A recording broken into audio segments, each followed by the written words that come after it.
परवल देखिए लगा हुआ, अब वो भी कट रहा है।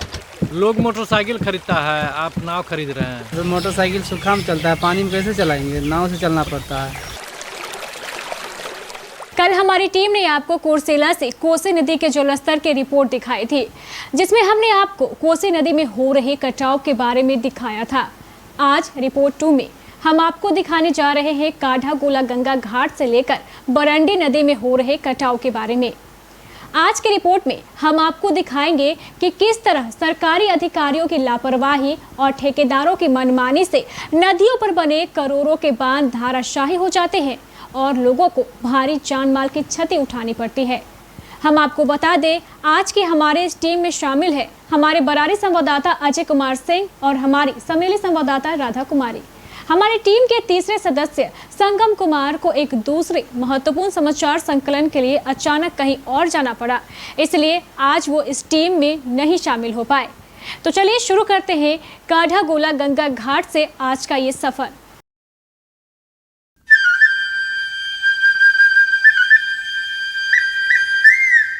ये है कटिहार का प्रसिद्ध काढ़ा-गोला गंगा घाट।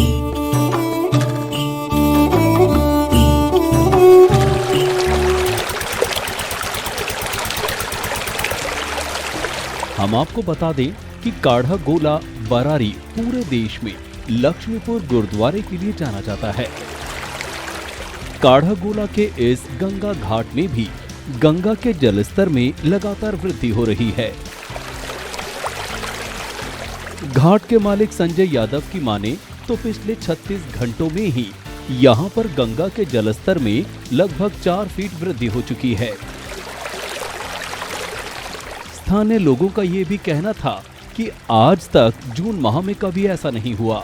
पहले कभी ऐसा हुआ भी तो जुलाई और अगस्त महीने में। समय से लगभग 1 महीना पहले गंगा के जलस्तर में वृद्धि होना एक बड़े खतरे का सूचक माना जा रहा है।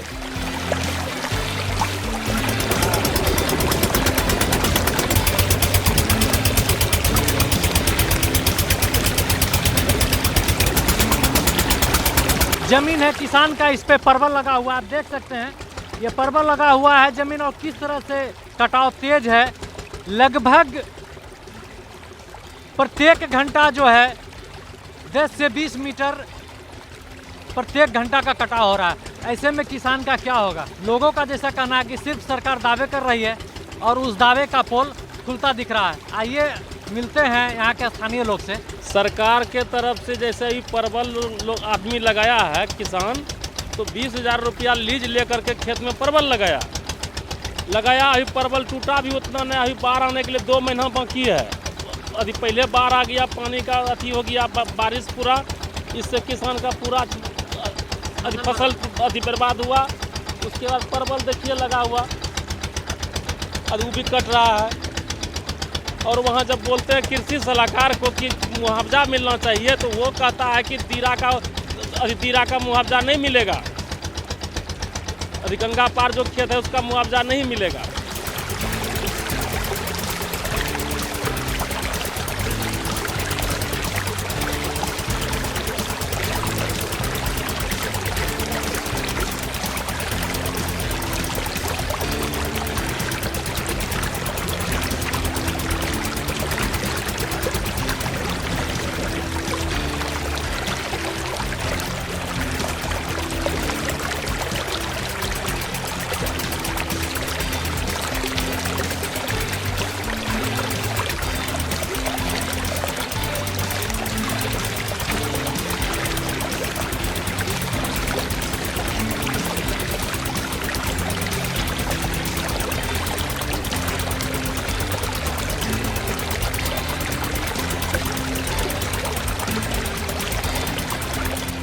यहाँ से हमारी टीम ने नाव से अपना सफर प्रारंभ किया।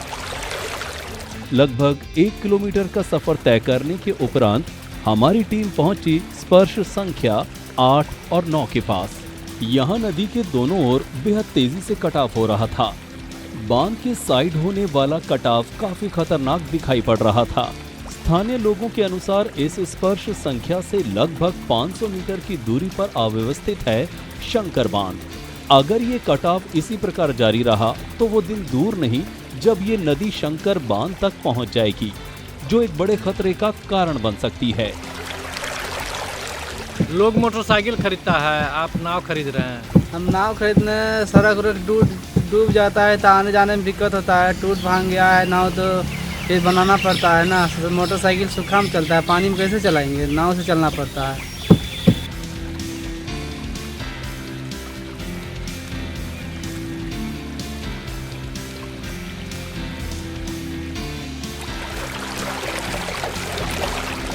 यहाँ से हमारी टीम जैसे ही आगे बढ़ी, स्पर्श संख्या 9 और 10 के बीच हमारी टीम को एक बड़ा जहाज नजर आया। ये जहाज एक मालवाहक जहाज था जो कलकत्ता की एक कंपनी का था। कलकत्ता की ये कंपनी यहाँ पत्थर ढुलाई का काम करती है। गौर करने वाली बात ये थी कि इस कंपनी का एक छोटा जहाज भी था जो पिछले 24 घंटे में अचानक जल स्तर में वृद्धि हो जाने से नदी में डूब गया था। आप इस डूबे जहाज को भी देख सकते हैं। कंपनी के कर्मचारियों ने हमारी टीम को बताया कि इस छोटे से जहाज में कोई सुराग था। अचानक नदी के जल स्तर में वृद्धि होने से रातों रात नदी का पानी इस सुराग के रास्ते इस छोटे जहाज में भर गया, जिससे ये जहाज नदी में डूब गया। अभी हम खड़े हैं काढ़ागोला गंगा घाट स्पर्श संख्या 9 पे।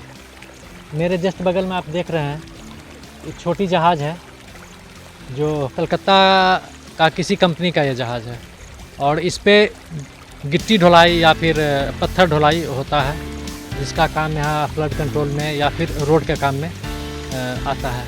आइए उस कंपनी के जो स्टाफ हैं उनसे जानकारी लेते हैं विशेष।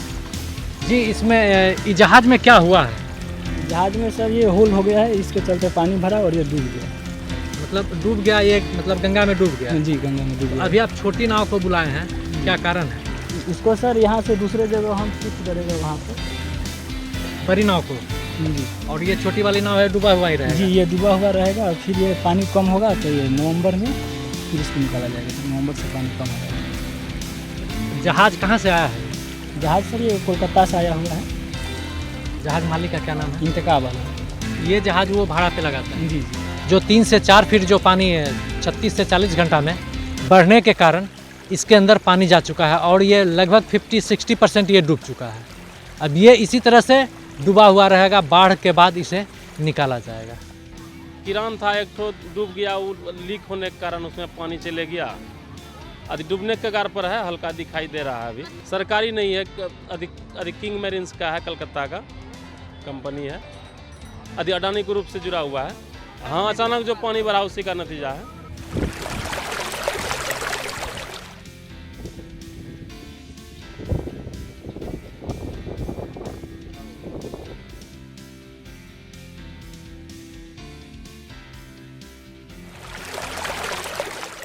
फिर हमारी टीम मोटरसाइकिल द्वारा पहुंच गई बरारी प्रखंड के ही पश्चिमी बारी नगर पंचायत के मरघिया गांव। इस गांव में बहती है बरंडी नदी।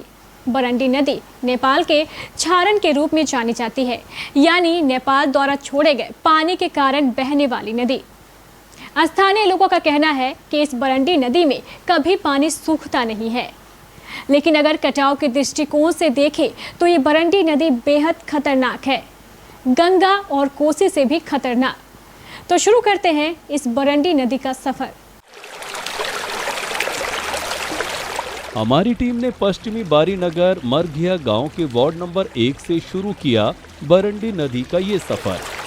ग्रामीणों ने हमारी टीम को बताया कि यहाँ से मात्र 200 मीटर दूरी पर बरंडी नदी का महाकटाव चल रहा है, जिसके कारण पटवे के खेत नदी में समाते जा रहे हैं।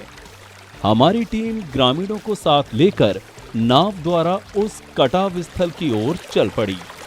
आप खुद देखिए यहाँ किस तेजी के साथ नदी कटाव कर रही है। ये बेहद खतरनाक था।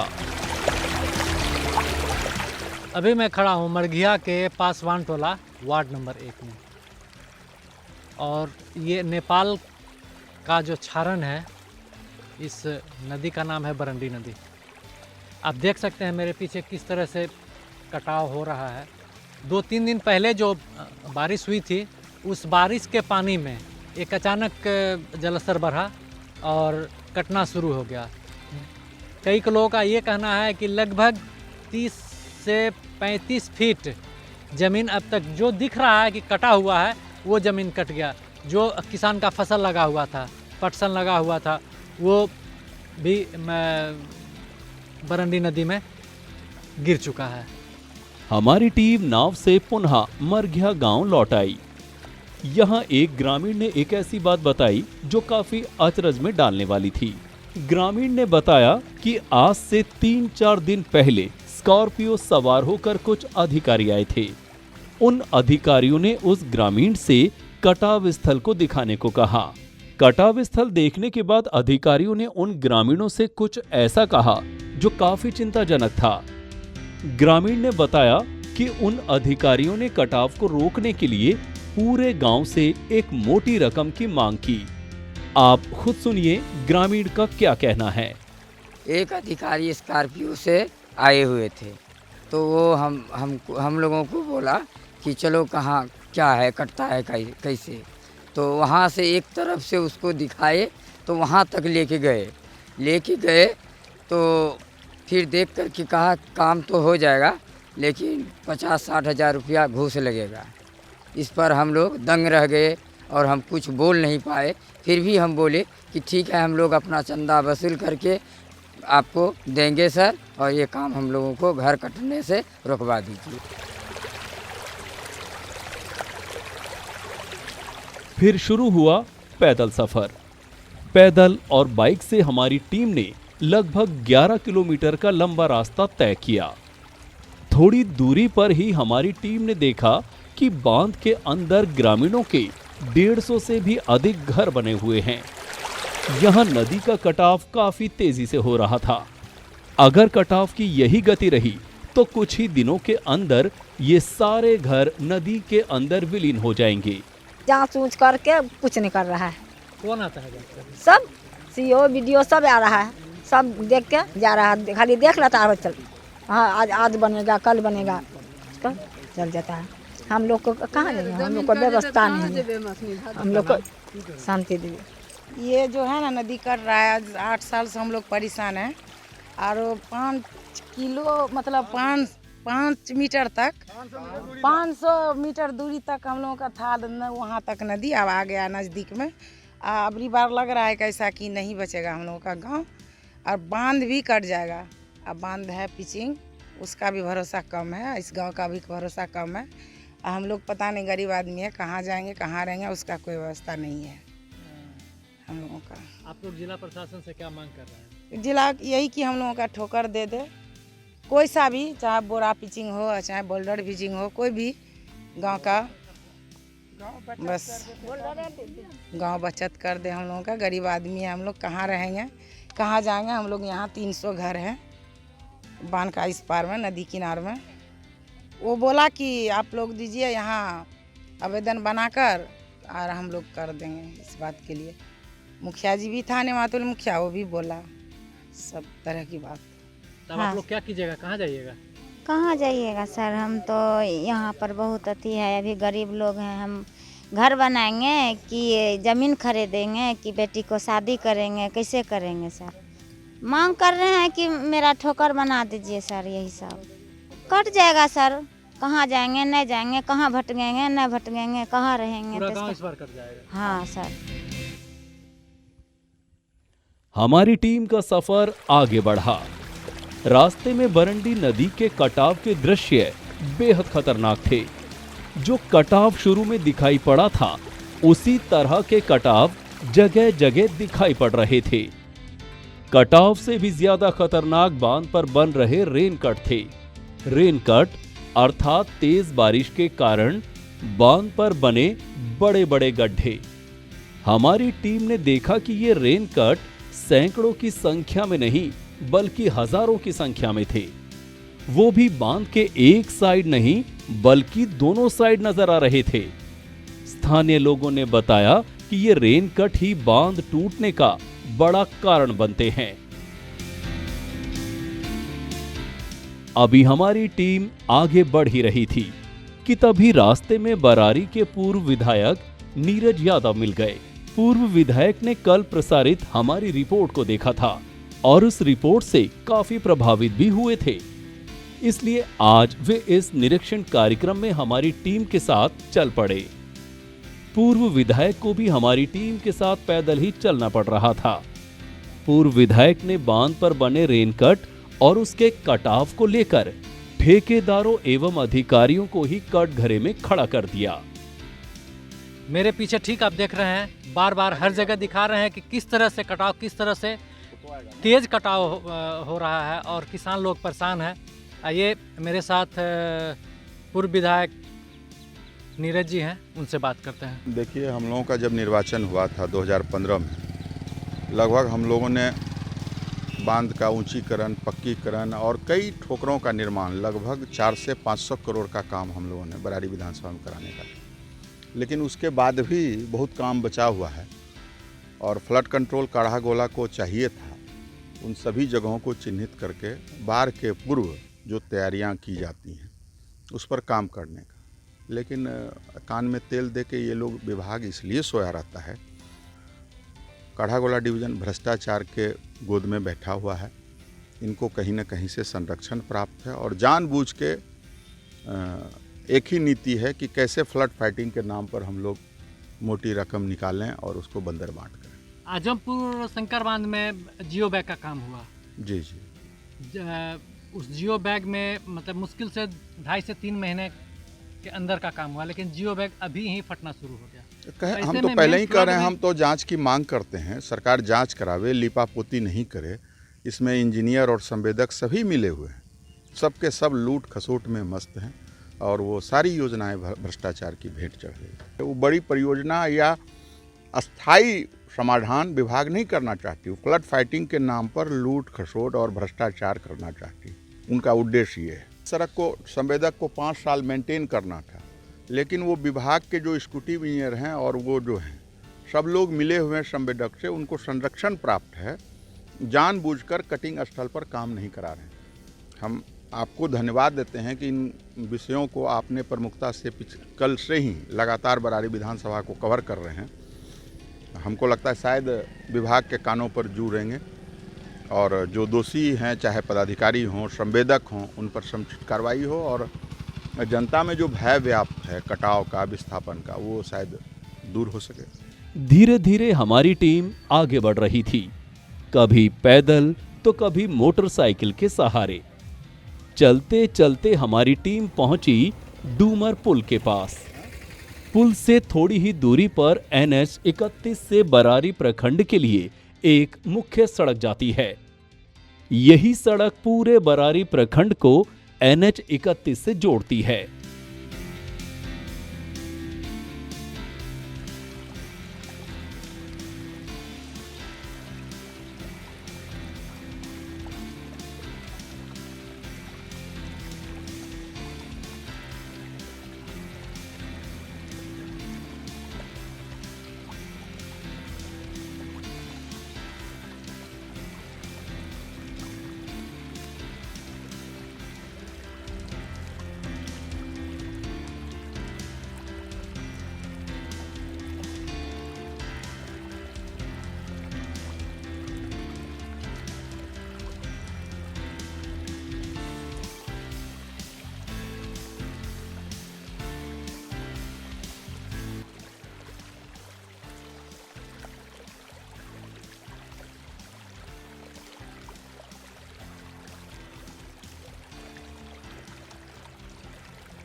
हमारी टीम बरारी सड़क के रास्ते चलते हुए जब लगभग 1 किलोमीटर दूर पहुंची तो वहां बरंडी नदी द्वारा किया जा रहा भीषण कटाव नजर आया।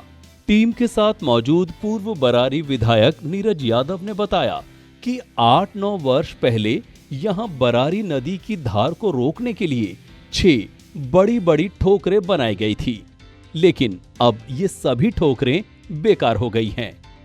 सड़क के कटाव को रोकने में अब ये ठोकरें कारगर नहीं हैं। बरारी के पूर्व विधायक का कहना था कि अगर जल्द ही इन ठोकरों की मरम्मत नहीं की गई तो नदी का ये कटाव कभी भी बरारी की ओर जाने वाली इस सड़क को ध्वस्त कर सकता है, जिससे बरारी का ये संपर्क NH 31 से टूट जाएगा। असल में यह जो ठोकर है फ्लड कंट्रोल काढ़ागोला के अधीन है, लेकिन इसका कोई रखरखाव नहीं, कोई मेंटेनेंस नहीं। आप देख रहे हैं कि इसका सड़क से कोई संबंध नहीं है और बरंडी नदी लगातार उत्तर की ओर बढ़ रही है। और पथ निर्माण की जो ये महत्वपूर्ण सड़क है डुम्बर पुल से कालिकापुर, इस सड़क को लपेटे में लेने जा रही है। या तो इसमें पथ निर्माण विभाग लापरवाही कर रही है या फिर काढ़ागोला फ्लड कंट्रोल। और हम तो चाहेंगे कि दोनों डिवीज़न आपस में समन्वय स्थापित करके इस समस्या का अविलंब निदान करें, नहीं तो यह सड़क ध्वस्त हो सकता है, बरंडी नदी में समा सकता है। हमारी टीम का आज का सफर यहीं समाप्त हो गया। काढ़ागोला बरारी से अजय कुमार सिंह एवं डूमर समेली से राधा कुमारी की रिपोर्ट KBC न्यूज के लिए।